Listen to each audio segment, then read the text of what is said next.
Hello नमस्कार, मैं हूं सुनील गुप्ता, आपका मिस्टर एफएक्यू।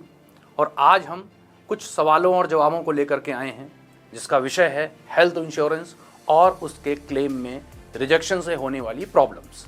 तो आइए शुरू करते हैं।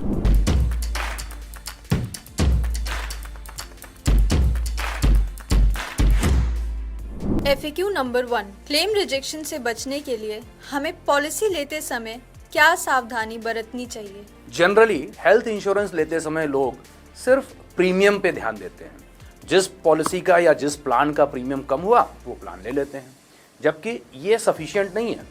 हमें कोई भी इंश्योरेंस प्लान, कोई भी हेल्थ इंश्योरेंस प्लान लेते समय प्रीमियम के साथ साथ कुछ और बातों का जरूर ध्यान रखना चाहिए, जिससे कि क्लेम के टाइम हमें किसी भी तरह की हैजल ना हो, कोई दिक्कत ना आए। ये खास सावधानियां हैं। सबसे पहले ये है कि आपको अपनी कोई भी पीडी यानी कि प्री एग्जिस्टिंग डिजीज अगर आपकी बॉडी में कोई भी है तो आपको उसको डिस्क्लोज करना चाहिए। दूसरी चीज, आपका अगर कोई भी रेगुलर मेडिकेशन है, आप कोई रेगुलर मेडिसिन लेते हैं due to hypertension, due to diabetes, blood pressure, उसका मेंशन जरूर करें। और तीसरी चीज ये है कि आपकी अगर कोई भी हैबिट है, लाइफस्टाइल ऐसा है जैसे कि आप ड्रिंक करते हैं या स्मोक करते हैं, इन सारी चीज़ों का मेंशन अपनी पॉलिसी के प्रपोजल में करना ना भूलें। इसके साथ ही साथ आपको ये भी चेक करना चाहिए कि उस कंपनी का क्लेम सेटलमेंट रेशियो क्या है, यानी कि उस कंपनी ने पास्ट में कितने % क्लेम्स का पेमेंट स्मूथली किया है। यूजुअली 95% से ऊपर का क्लेम सेटलमेंट रेशियो होता है, वो बेहतर माना जाता है। तो अगर आप इन सारी चीजों का ध्यान रखेंगे तो आपका क्लेम रिजेक्ट नहीं होगा और वो स्मूथली पास हो जाएगा। FAQ नंबर 2, एक अच्छा हेल्थ इंश्योरेंस प्लान चुनने के लिए किन बातों का ध्यान रखना चाहिए? एक अच्छा हेल्थ इंश्योरेंस चुनते समय हमें प्रीमियम और क्लेम सेटलमेंट रेशियो के साथ साथ कुछ और खास चीजों का ध्यान देना चाहिए, जैसे कि सब लिमिट्स। कई बार इंश्योरेंस पॉलिसीज में कई सारे चीजों के लिए कुछ सब लिमिट्स प्रिस्क्राइब होती हैं, जैसे कि रूम चार्जेस या एम्बुलेंस वगैरह। हमें इनको चेक कर लेना चाहिए।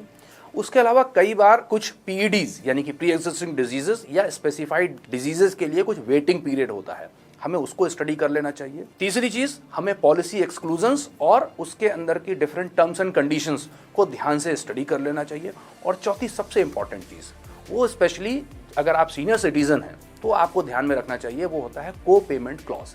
ये क्लॉज ये कहता है कि अगर कोई भी आप क्लेम करेंगे तो आपके टोटल क्लेम अमाउंट का एक सर्टेन % आपको देना होगा। तो इन क्लॉजेस को हमें पॉलिसी लेते समय ध्यान से पढ़ लेना चाहिए और उनको अच्छे से समझ लेना चाहिए। FAQ नंबर 3, क्या इंश्योरेंस कंपनी इंसिडेंटल फाइंडिंग्स के ग्राउंड पे क्लेम रिजेक्ट कर सकती है? इंसिडेंटल फाइंडिंग का मतलब होता है कोई ऐसी बीमारी या कोई ऐसा कॉज पकड़ में आना जो कि आपके मेन कॉज ऑफ हॉस्पिटलाइजेशन से अलग है। एज पर रूल्स कोई भी इंश्योरेंस कंपनी इंसिडेंटल फाइंडिंग से रिलेटेड इंश्योरेंस क्लेम को रिजेक्ट नहीं कर सकती। हाँ, केवल एक ही वजह है जब वो ये ऐसे क्लेम्स को रिजेक्ट कर सकती है, ये इंसिडेंटल फाइंडिंग आपकी पीडी या वेटिंग पीरियड के अंदर लिस्टेड बीमारी में कवर होती है। FAQ नंबर 4, अगर कोई पॉलिसी होल्डर किसी वजह से कैशलेस क्लेम नहीं कर पाया तो क्या बाद में उसे रीइंबर्समेंट नहीं मिलेगा?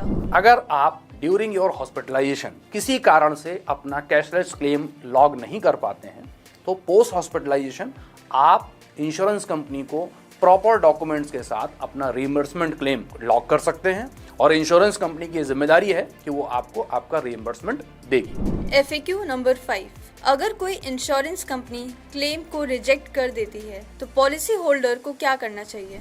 अगर आपका हेल्थ इंश्योरेंस क्लेम रिजेक्ट कर दिया है किसी भी इंश्योरेंस कंपनी में, तो सबसे पहले आपको उस रिजेक्शन कम्युनिकेशन को ध्यान से पढ़ना चाहिए। उसमें रिजेक्शन क्लॉज को देखिए कि किस कारण से आपका क्लेम रिजेक्ट हुआ है। एक रिटन कंप्लेंट आप इंश्योरेंस कंपनी को कीजिए along with all required documents and proofs. और हाँ, इस कंप्लेंट की एक्नॉलेजमेंट लेना ना भूलिए, क्योंकि अगर 2 वीक के अंदर कोई सेटिस्फैक्टरी रिस्पॉन्स आपको नहीं मिलता है तो आप अपनी कंप्लेंट को मूव कर सकते हैं IRDA या काउंसिल ऑफ इंश्योरेंस ओम्बड्समैन के पास, जो सारे फैक्टर्स को एनालाइज करने के बाद आपको एक सूटेबल सोल्यूशन प्रोवाइड करेगा। आज के लिए इतना ही। उम्मीद करता हूं हेल्थ इंश्योरेंस और उसके क्लेम से जुड़े बेसिक फंडे आपके क्लियर हुए होंगे। फिर भी अगर कोई सवाल या शंका आपके दिमाग में है तो आप हमें कमेंट करके बता सकते हैं। आपके स्क्रीन पे एक नंबर डिस्प्ले हो रहा है, आप हमें उस पर व्हाट्सएप करके बता सकते हैं। हम फिर मिलेंगे अपने अगले एपिसोड में किसी नए टॉपिक के कुछ नए FAQs के साथ। तब तक के लिए गुड बाय, नमस्कार।